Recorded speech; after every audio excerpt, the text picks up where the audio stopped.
Chapitre 15. Élisabeth. Sophie était assise un jour dans son petit fauteuil. Elle ne faisait rien et elle pensait.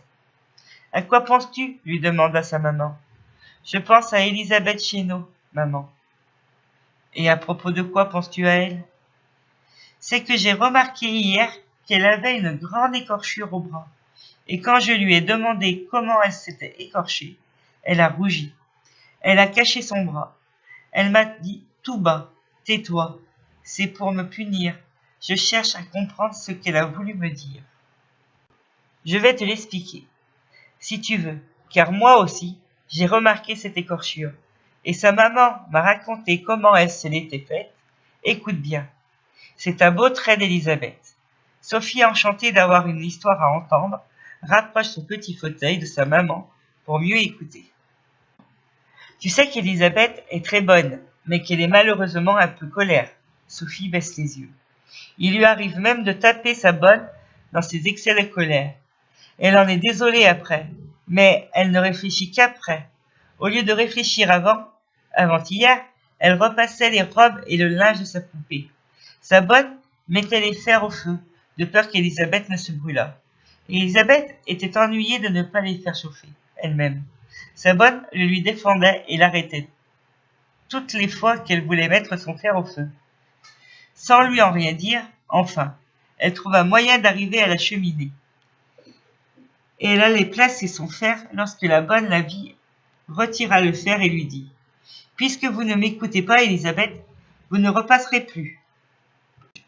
Je prends les fers et je les remets dans l'armoire. »« Je veux mes fers » cria Élisabeth. « Je veux mes fers !»« Non, mademoiselle, vous ne les aurez pas.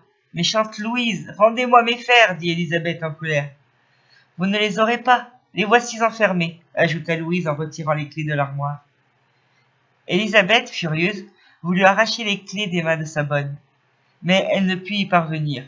Alors, dans sa colère, elle la griffa si fortement que les bras de Louise furent écorchés et saigna. Quand Élisabeth vit le sang, elle fut désolée. Elle demanda pardon à Louise, elle lui baisait le bras et la bassinait avec de l'eau. Louise, qui est une très bonne femme, la voyant si affligée, l'assurait que son bras ne lui faisait pas mal. « Non, non, disait Élisabeth en pleurant, je mérite de souffrir comme je vous ai fait souffrir. Écorchez-moi le bras comme j'ai écorché le vôtre, ma bonne. Que je souffre ce que vous souffrez. » Tu penses bien que la bonne ne voulut pas faire ce qu'Élisabeth lui demandait, et celle-ci ne dit plus rien. Elle fut très douce le reste du jour, et alla se coucher très sagement. Le lendemain, quand sa bonne la leva, elle vit du sang à son drap, et regardant son bras, elle la vit horriblement écorchée. « Qu'est-ce qui vous a blessé ainsi, ma pauvre enfant » s'écria-t-elle. « C'est moi-même, ma bonne, » répondit Élisabeth, « pour me punir de vous avoir griffé hier. Quand je me suis couchée, j'ai pensé qu'il était juste que je me fisse souffrir et ce que vous souffriez. Et je me suis griffé le bras jusqu'au sang. » La bonne, attendrie, embrassa Élisabeth, qui lui promit d'être sage à l'avenir. « Tu comprends maintenant ce que t'a dit Élisabeth et pourquoi elle a rougi. »« Oui, maman, je comprends très bien. C'est très beau ce qu'Élisabeth a fait.